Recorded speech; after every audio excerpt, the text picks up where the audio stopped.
ஒரு பேனில் கொஞ்சமாக ஆயில் விட்டுட்டு ஆனியன், கேப்சிகம், அப்புறம் சிக்கன், அதுக்கப்புறம் அதில் வந்து கொஞ்சமாக மஞ்சள் தூள், மிளகாத்தூள், உப்பு இவ்வளவும் போட்டு சாட்டே பண்ணுறேன்.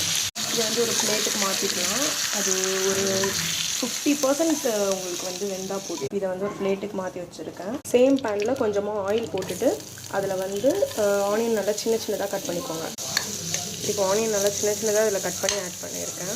நல்லா கோல்டன் ப்ரௌனாக உங்களுக்கு வந்து வதங்கணும். 4 தக்காளி இதில் கட் பண்ணி ஆட் பண்ண போகிறேன். இதில் கொஞ்சமாக இஞ்சி பூண்டு ஆட் பண்ணியிருக்கேன். மஞ்சத்தூள், மசாலா, ரம்பி பவுடர், தண்ணி ஆட் பண்ணியிருக்கோம். 1 கப் தண்ணி ஆட் பண்ணியிருக்கேன். விட்டு வச்சு ஒரு 5 மினிட்ஸ் இதை கவர் பண்ணி விட்டுருங்க. அப்போ தான் அந்த பச்சை ஸ்மெல் போகும்.